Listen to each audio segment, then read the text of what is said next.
बुलेटिनमध्ये तुमचं स्वागत आणि दुपारी 1च्या बुलेटिनमध्ये सुरुवातीची बातमी आहे आरक्षणासंदर्भातली। एमएमचे आमदार इम्तियाज जलील यांनी काही वेळापूर्वीच पत्रकार परिषद घेतलेली आहे आणि त्यांनी आरक्षणासंदर्भात नेमकं काय म्हटलंय जाणून घेऊयात। मराठा आरक्षणाला स्थगिती देण्यासंदर्भात त्यांनी एक याचिका दाखल केलेली आहे हायकोर्टामध्ये। मराठा आरक्षणाला आमचा विरोध नाही, पण मुस्लिम समाजाच्या आरक्षणाच्या मागणीचाही विचार व्हावा अशी मागणी त्यांनी केलेली आहे। याचिकेतून मराठा समाजाच्या 16% आरक्षणाला त्वरित स्थगिती द्या, न्यायमूर्ती गायकवाड आयोगाचा अहवाल रद्द करा आणि मराठा आरक्षणाचा एससीबीसी 2018 हा कायदा रद्द करा अशी विनंती देखील त्यांनी केलेली आहे। काही वेळापूर्वीच त्यांनी औरंगाबादमध्ये याच मुद्द्यावर एक पत्रकार परिषद देखील घेतली। हमारा स्टैंड बड़ा साफ है कि मराठाओं को रिजर्वेशन दो, लेकिन मराठाओं के साथ मुसलमानों को भी रिजर्वेशन दो, मराठाओं के साथ धनगरों को भी।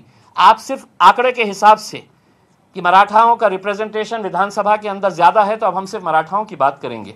हमारा ये कहना है, इस मुल्क के अंदर हमारा पहले से भी ये स्टैंड था, जो भी सोशियो इकोनॉमिकली बैकवर्ड है उन सबको दो, चाहे वो उसकी कोई भी जात धर्म मजहब क्यों ना हो, उन सबको दो उसमें। लेकिन आप अगर इस तरह से कैटेगराइज करेंगे और आप जोर जबरदस्ती करेंगे कि नहीं अब इसका मिल गया है हमारे को अब इसके अंदर कोई दखल नहीं होना चाहिए। जलील यांनी त्यांचं म्हणणं मांडलेलं आहे। मराठा समाजाबरोबरच मुस्लिम समाजाला आणि धनगर समाजाला आरक्षणाची त्यांनी मागणी केली आणि आर्थिकदृष्ट्या मागास वर्गाचा देखील यामध्ये प्रामुख्याने विचार केला जावा असं त्यांचं म्हणणं आहे। यानंतर पुढची बातमी आपण बघणार आहोत। नागपुरातून आलेली काल जागतिक मराठी अकादमीतर्फे आयोजित करण्यात आलेल्या शोध मराठी मनाचा या कार्यक्रमात या जागतिक मराठी संमेलनाचं उद्घाटन काल मुख्यमंत्र्यांच्या हस्ते पार पडलं आणि यावेळी 2050 पर्यंत देशाला अनेक मराठी पंतप्रधान मिळतील असं सूचक वक्तव्य देखील काल त्यांनी केलेलं होतं। त्याचबरोबर नोकरी संदर्भात त्यांनी देखील एक महत्त्वाचं विधान केलेलं आहे। बघूया त्यांनी नेमकं काय काय म्हटलंय।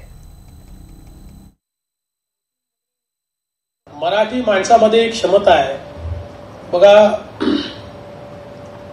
या भारतावर, अखिल भारतावर जर खऱ्या अर्थानं कोणी राज्य केलं असेल तर ते मराठी माणसानेच केलेलं आहे आणि अटके पार जाण्याची ताकद देखील मराठी माणसामध्येच आहे। त्यामुळे मला पूर्ण विश्वास आहे की 2050 पर्यंत आपल्याला एक नाही त्यापेक्षा जास्त मराठी माणसं ही देशाच्या सर्वोच्च स्थानावर दिसतील। की सगळ्या समाजांना आरक्षण दिल्यानंतर देखील 90% लोकांना सरकारी नोकरी कधी मिळणार नाही।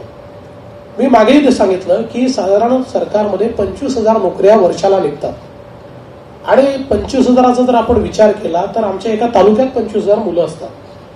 त्यामुळे शेवटी कुठेतरी मला असं वाटतं की आपल्या मनाला हे जे काही अनेक वेळा तरुणाई समजत असते की आम्हाला सरकारी नोकरी मिळणार आहे, कुठेतरी परखडपणे सांगण्याची आवश्यकता आहे की सरकारी नोकरी आता उपायच राहिलेला नाही। नागपूरमधल्या बातमीनंतर पुढची बातमी आहे। सरकारला महामानव डॉक्टर भारतरत्न बाबासाहेब आंबेडकर आणि महात्मा ज्योतिबा फुले यांचा विसर पडलाय का असा प्रश्न उपस्थित झालेला आहे। नेमकं काय झालंय ते देखील आपण जाणून घेणार आहोत। शासनानं प्रकाशित केलेल्या 2019च्या नवीन वर्षाच्या दिनदर्शिकेत डॉक्टर बाबासाहेब आंबेडकर यांच्या 6 डिसेंबरच्या महापरिनिर्वाण दिनाचा आणि 28 नोव्हेंबरच्या महात्मा ज्योतिबा फुले यांच्या पुण्यतिथीचा उल्लेख नसल्याची एक दुर्दैवी बाब समोर आलेली आहे। राज्याच्या माहिती आणि जनसंपर्क महासंचालनालयानं नवीन वर्षाची ही दिनदर्शिका प्रकाशित केली आहे। यावर्षी लोकराज्यमध्ये डॉक्टर बाबासाहेब आंबेडकर यांच्या फोटोऐवजी विलासराव देशमुख यांचा फोटो देखील याआधी छापण्यात आलेला होता। त्यामुळे सरकार दरबारी इतकी दुरवस्था का आहे, इतकी अनास्था का आहे असा प्रश्न यामुळे उपस्थित होतोय। वारंवार राज्य सरकारकडून अशा महामानवांच्या बाबतीमध्ये माहिती जनसंपर्क विभागाकडून चुका झालेल्या आहेत। मागे आठवत असेल आपल्याला की परमपूजनीय डॉक्टर बाबासाहेब आंबेडकरांचा लहानपणाचा फोटो हा विलासराव देशमुख साहेबांचा लहानपणाचा फोटो लागतो। ही अतिशय गंभीर चुका हे सरकार आता जाणीवपूर्वक करतंय। या महामानवांचा, महापुरुषांचा वारंवार अपमान या ठिकाणी करतंय।